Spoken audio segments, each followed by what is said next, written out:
Okay, drat. I went and got this camera, and now people want to use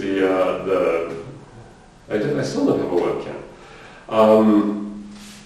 Okay, so we assume if cheese is in here somewhere, then it's easy, we can just rearrange. So let's assume cheese is not in here. So we took 2 kilograms of cheese.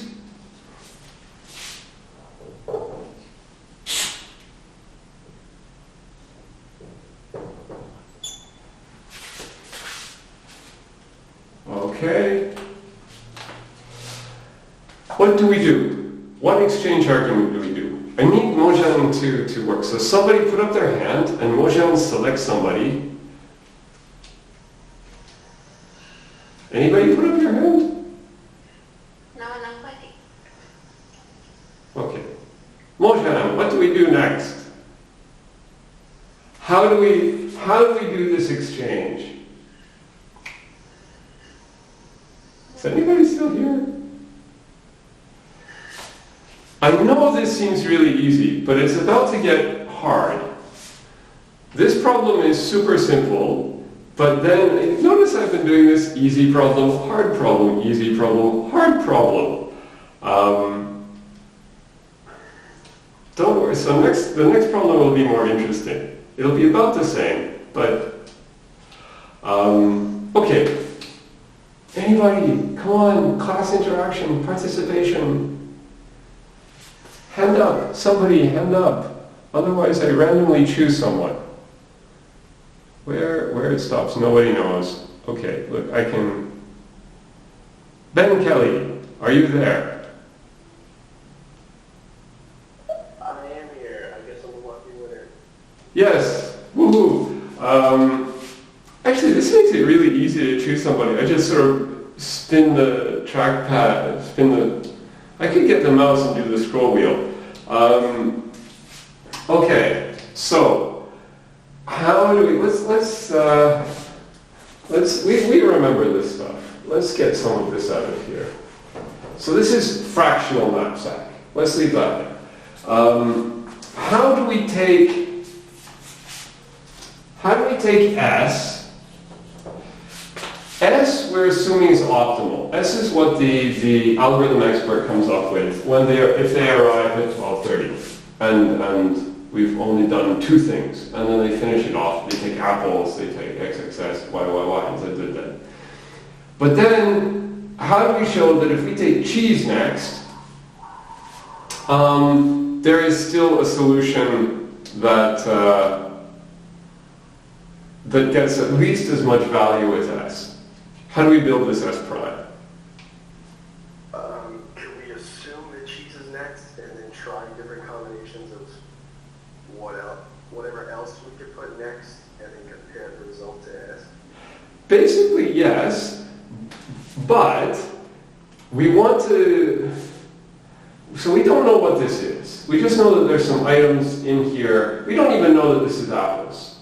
We just know that S is optimal, and the next thing it has is not cheese. So instead of actually, somebody. This one's from Liam. Who? Wait, I didn't. Mojan again. Okay, but Mojan, you're in charge. Are we? So Liam is saying, could you swap cheese with what they got and see if we get the same solution after? That's very close.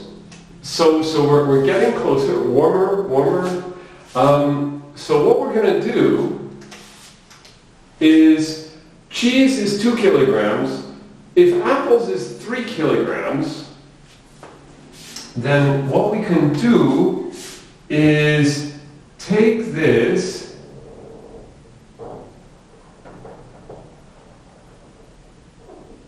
and wipe out the first 2 kilograms of it and put in cheese. Right? So, how do we know? Now, okay, so you can't really see that this used to be apples, but it was. So this is now 2 kilograms of cheese and 1 kilogram of apples. How do we know that that doesn't reduce the overall value of what's in this knapsack. And that, if we do that, now this becomes S prime, and we need to say that this is optimal. And, okay, so we now have two people, so between Liam and Ben, who wants to answer that? Who wants to argue that swapping in the cheese did not decrease the value?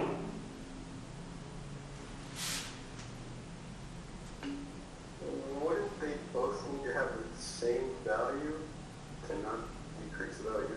I'm a little confused.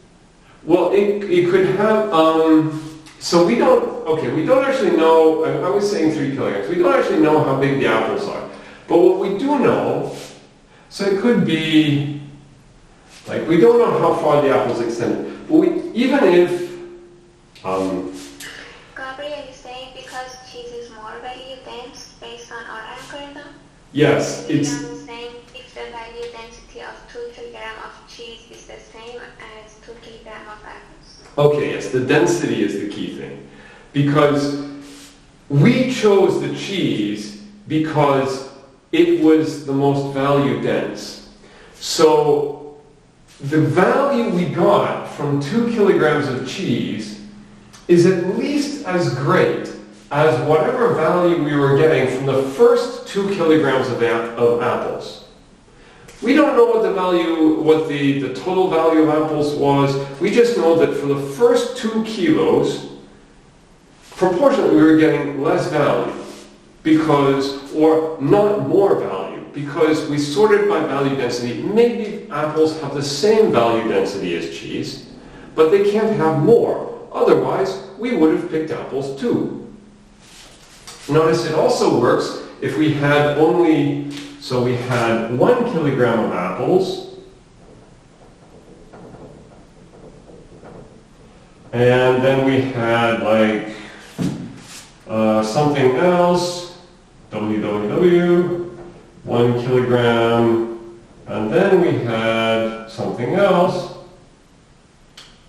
AAA, 1 kilogram and something. Then, or let's say that this was 1.5, then we would still know that we could wipe out, we could replace 2 kilograms of cheese, we could replace the apples and 1 kilogram of whatever this WWR is by 2 kilograms of cheese. And this 2 kilograms has a higher value than this stuff because it has a higher density. Okay?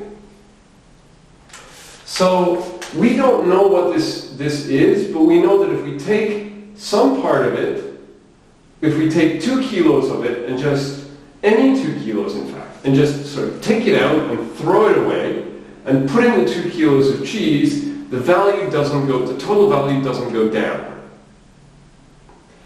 And that's all we need. We don't need this to argue about, like, and then what happens in the steps afterwards. Because remember from Wednesday, it's like it wasn't Alan's job to say how we merged everything. He only had to answer about the first step. So again, we just have to say, okay, if we have it messed up after I steps, then we take the I plus first step, and we also don't mess up. And then, by induction, we say, okay, in that case, if after I steps for any I we didn't mess up, then for the I plus first step we didn't mess up, then the whole algorithm doesn't mess up, and we end up getting an optimal solution. So this is why it's called an exchange argument, because you take the thing and you swap something. You take whatever the algorithm expert would have taken, and you take what you would have taken, and you exchange them, and then you get an optimal solution. I know this example, I hope this, do people think do people understand this example?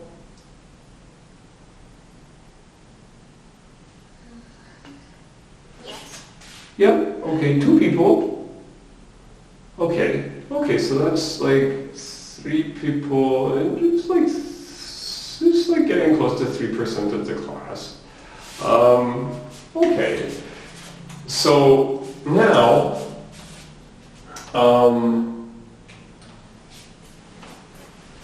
I want to argue, so that's how you show that greedy algorithms are optimal. We will keep going over that. But now, just to sort of, remind you, so I've been trying to emphasize throughout the class that, okay, we're not going to get, oh no, this is good. The minimum spanning trees are for Wednesday. So I have half an hour left. I've been trying to go from Eulerian cycles to Hamiltonian cycles to show you that, it's not surprising we can find Eulerian cycles. By itself, that statement is not surprising. It is not surprising by itself that we can't find Hamiltonian cycles. What's surprising is that we can find Eulerian cycles and we can't find Hamiltonian cycles. So it's that if you change the problem a little bit, then stuff can drastically change and the difficulty can change a lot. Okay, so let's switch this and let's not consider fractional knapsack. Let's consider an easy version of a problem called binary knapsack. So I want to get across to you that greedy algorithms, just like we did divide and conquer for three-color ability, greedy algorithms are not just for easy stuff. Okay, so binary knapsack, as it sounds, it's binary. Either you take something or you don't. You don't get to cut it. Okay? So this usually, if people say knapsack, they mean binary knapsack, because fractional knapsack is a bit too easy for anyone to actually really care about. So fractional knapsack, binary knapsack, we're going to consider an easy version of it where everything has value density, has equal value density. So all of the values are proportional to the sizes. Okay? Everyone following me? Yes. Okay, good. So that sounds, so we're making it harder in some way.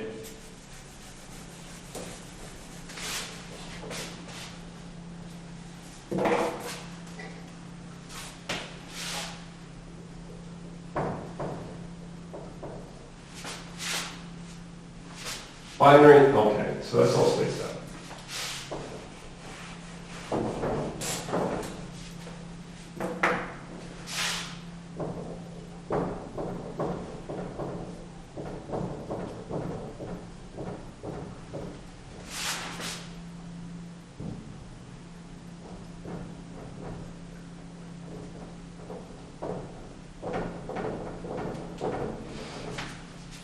Okay, so now we're still going to have the knapsack, which is going to have capacity 10 kilos.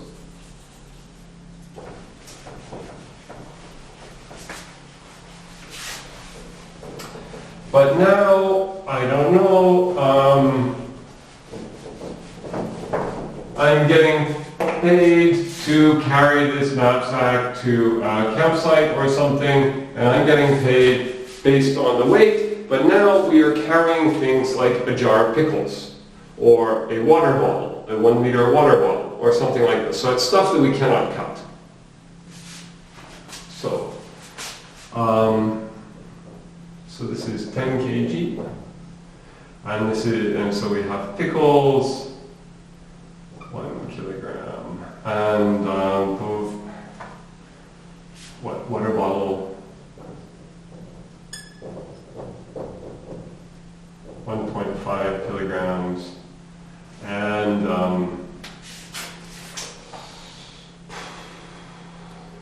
so this is, normally when people say knapsack, they mean binary knapsack, but not with uniform densities. Okay, so the things have weights and values. Okay. Stuff like that. So this problem, and I want to maximize the total weight I can carry. I want to maximize the weight I end up carrying. Okay? So, for example, you can easily see if for example, everything weighs 1.5 kilos, and I have a 10 kilo backpack, then I can't completely fill it up, right? Because I can get 1.5, 3, 4.5, 6, 7.5, 9, but I can't fill up I can't quite fill up the backpack, okay? So, we don't even have a polytime algorithm for telling you if you can fill up the backpack, if you can exactly fill the backpack, because that problem is known as subset sum. Okay, and we don't know how to do it in polynomial time. We will, when we get to dynamic programming in this course, we will study that problem, but we will get something that looks like a polytime algorithm, but it's not actually a polytime algorithm. So, would somebody like to suggest an algorithm, a greedy algorithm? Greedy. What does greedy mean in this case?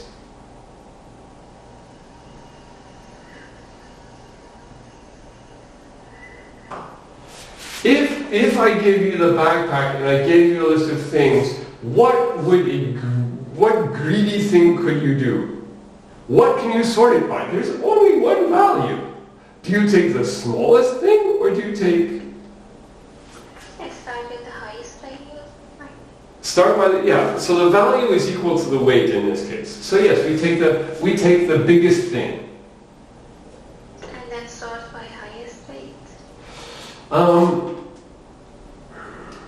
So, well, okay, but all the weights and the values, so this is value 1,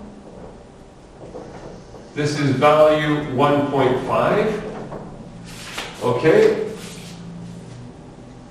So it could be that,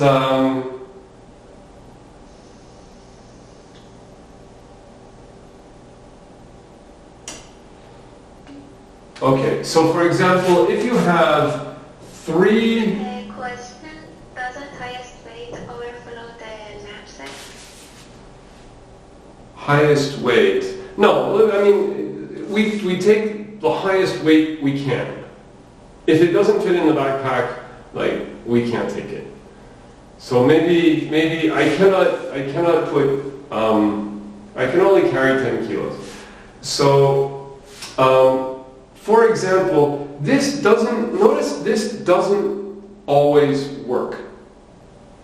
For example, if the weights and values are 3, 2, 2, 2, 2, 2, and I have 10 kilos, I take the 3. I put this 3 in. And then what am I going to do? I'm going to take 3 and 2, I have 5, and 2, I have 7, and 2, I have 9, and then I can't take anything else. Whereas, I could take 2 and have 2, and 2 and have 4, and 2 and have 6, and 2 and have 8, and 2 and have 10, and I could completely fill the backpack. So this algorithm does not work.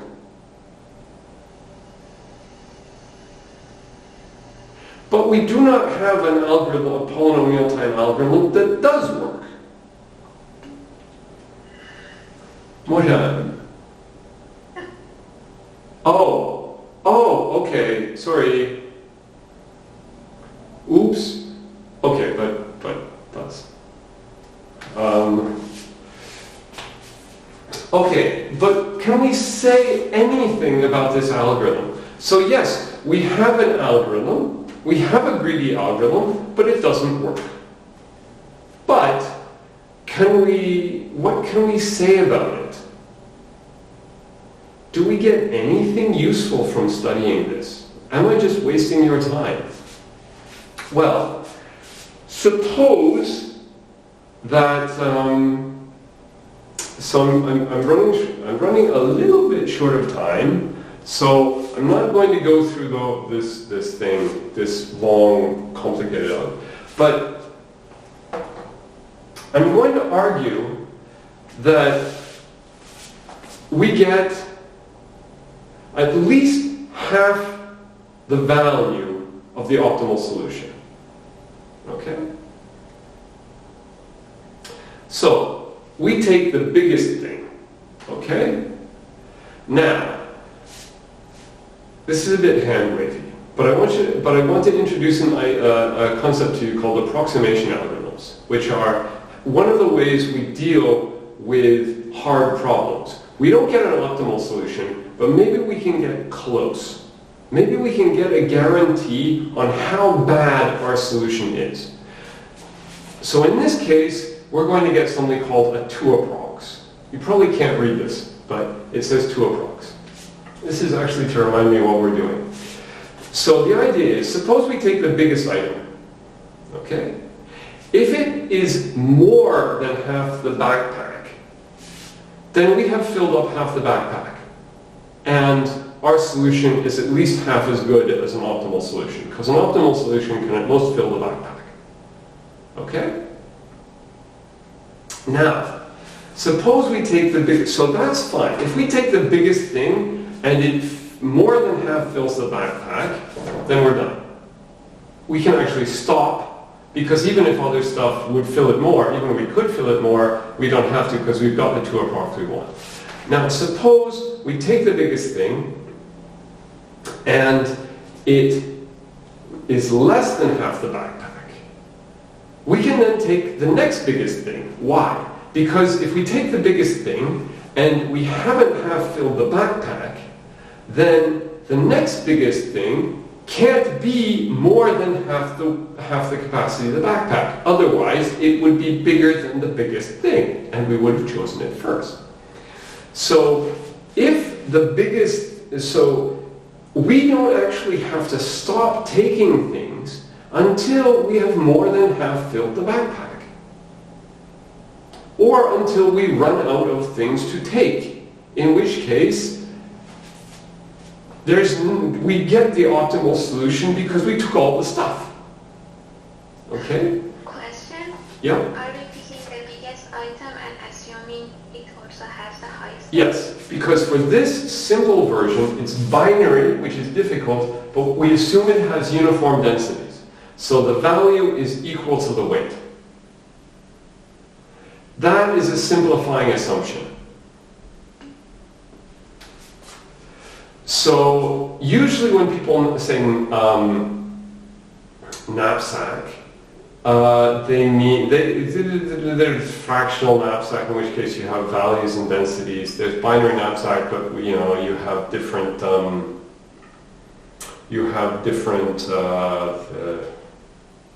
different values, different densities.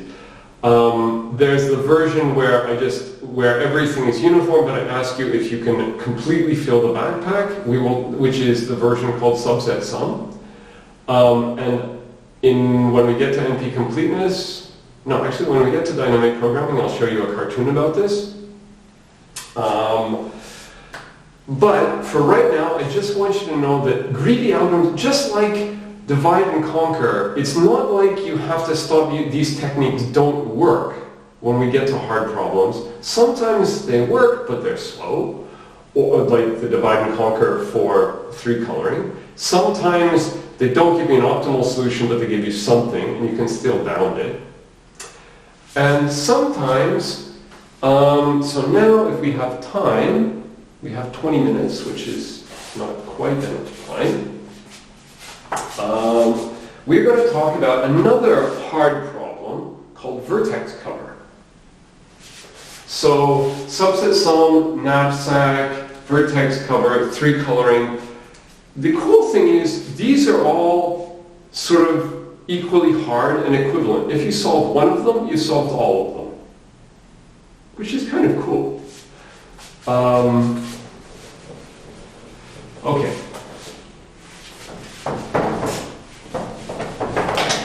And we will see why, if you solve one of them, you solve all of them. Oh, my kettle boiled, I didn't make tea. Oh, well, I don't have time now.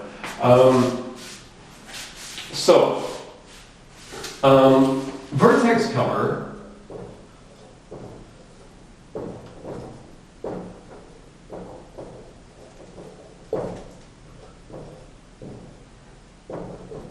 you have some graph.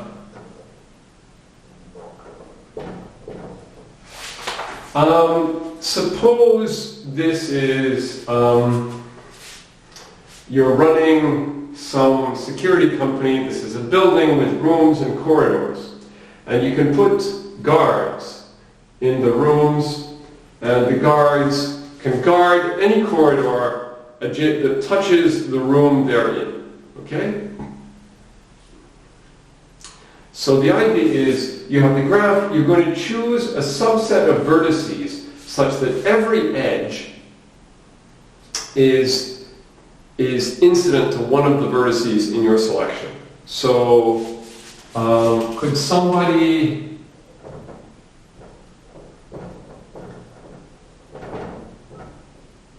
Can you read these letters?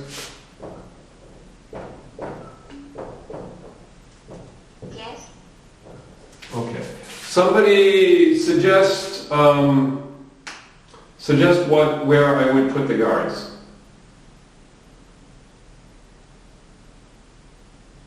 Quickly, we're running out of time. Okay, so this looks like a good place to put a guard. Oh, but then I have to guard these. So look, this has like nice less a quarter. Greater than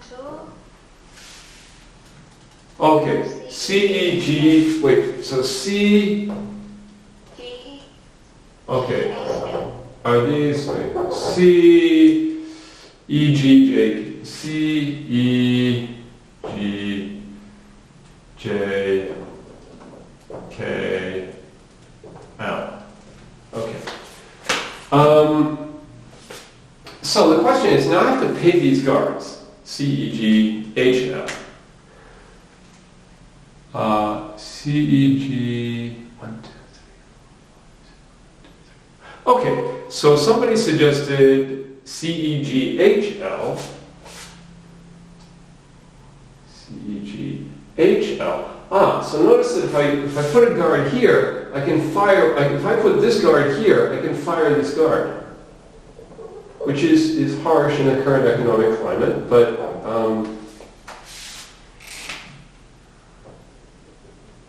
okay, so I can reduce the number of guards.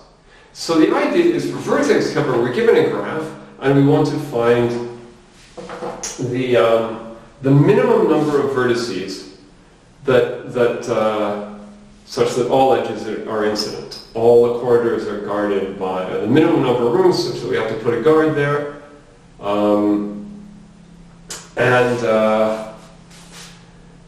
So, in general, this is a hard problem. Now, the thing is, what I'm going to show you is the greedy algorithm works on trees.